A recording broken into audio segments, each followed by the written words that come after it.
Oi pessoal, vamos falar hoje aí da Reforma Protestante. A gente já está estudando aí a Reforma Protestante. Como eu já falei para vocês, existem três reformas protestantes na Europa no começo da Idade Moderna. Lá na Alemanha, Martinho Lutero fez a Reforma Luterana, pregando 95 teses contra a Igreja Católica na Igreja Catedral de Wittenberg. Na Suíça, após fugir da França, João Calvino vai fazer a reforma calvinista na Suíça. Também teve na Inglaterra, não por questões teológicas, mas por questões pessoais e políticas, a reforma anglicana. A reforma anglicana era a reforma do rei Henrique VIII. A gente vai falar um pouquinho, resumidamente, das três reformas religiosas acontecidas no século XVI, ali no comecinho ali da Idade Moderna. Então, começando com a luterana.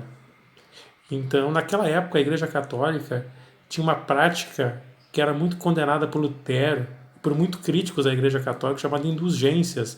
Você rezava e pagava para perdoar pecados, tirar pessoas do purgatório. Então, você comprava o perdão através de dinheiro. Isso revoltou Martinho Lutero, que achava que era uma prática totalmente pagã e antibíblica. Lutero começou a se revoltar contra as indulgências amplamente ensinadas pelo Papa da época, que queria construir uma basílica de São Pedro e queria que os católicos pagassem a conta, né? Pagando a conta, o que ele fez? Começou a impor a indulgência. Vamos tirar aí a alma do teu parente aí do purgatório, você reza umas missas aí, paga para a igreja e ele vai ter o perdão lá no purgatório. Lutero não aceitou essa ideia e também tinha a prática da simonia.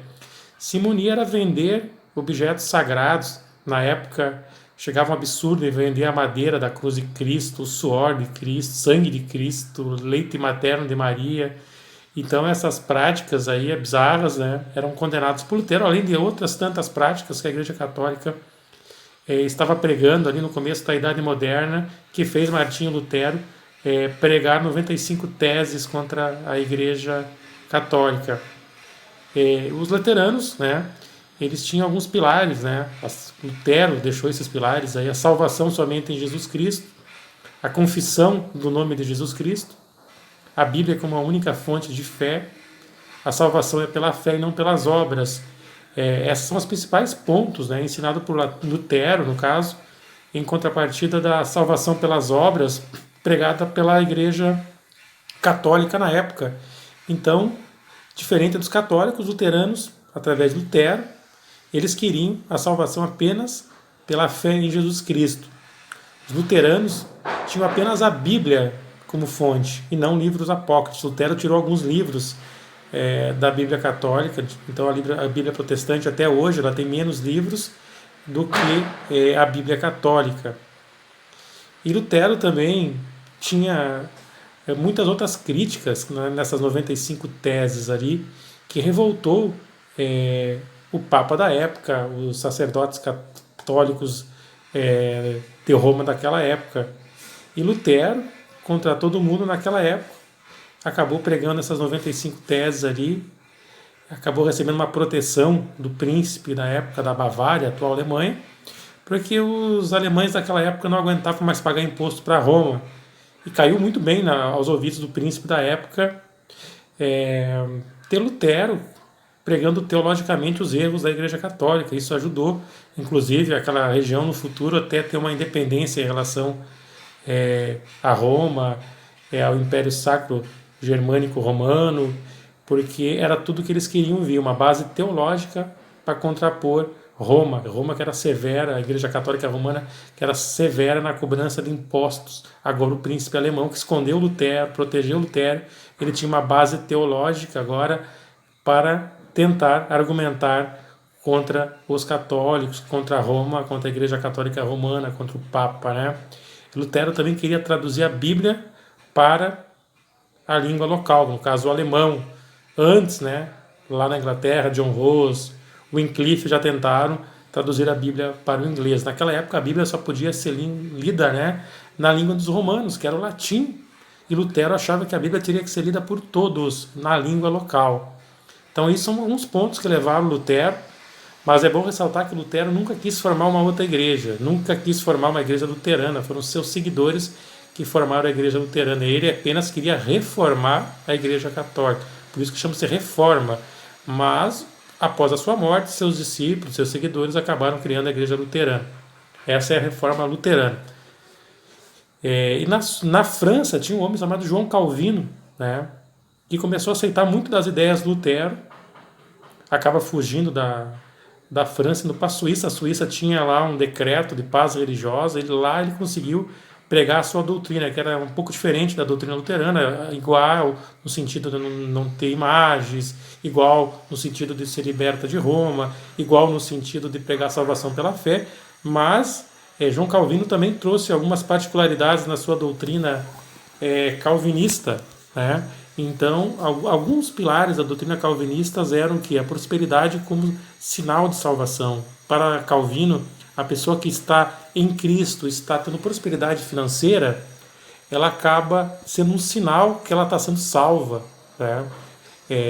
Outro ensinamento de Calvino para os seus discípulos da época seria a salvação pela predestinação. Ele achava que as pessoas já nasciam condenadas ao inferno ou já nasciam salvas.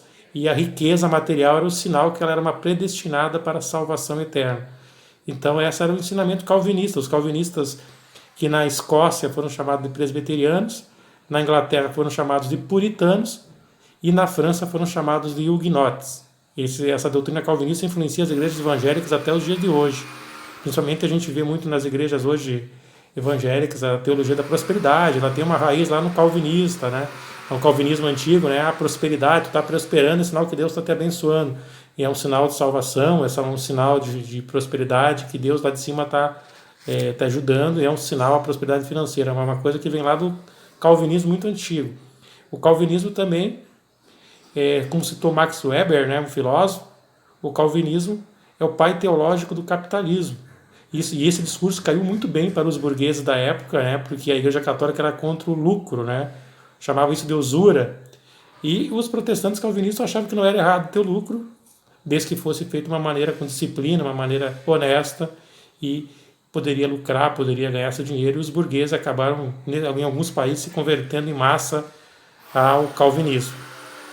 Teve outra reforma também, só que essa não por questões teológicas, esta por questões políticas e pessoais, foi a reforma anglicana na Inglaterra.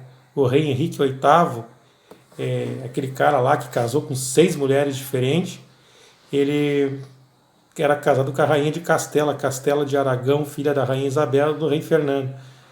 Só que ele tinha tido 5 filhas com essa princesa de Castela, e as 5 filhas tinham morrido. Mas ele acabou tendo uma filha, né, a Maria, que depois vai ser rainha da Inglaterra com o apelido de Maria Sangrenta, porque ela perseguia os protestantes. Então, o Henrique VIII não aguentava mais o casamento com a Catarina de Aragão, porque ela não dava um herdeiro. E aí ele resolveu se separar, fez uma carta, até citou o Antigo Testamento da Bíblia para convencer o Papa da época, mas o Papa também citou a Bíblia, né? E dizia o Papa que uma vez casado, casado para sempre. Não é porque ele era rei que ele teria direito de se divorciar. E isso vai fazer o Henrique VIII, o rei da Inglaterra, ele se tornar o inimigo do Papa.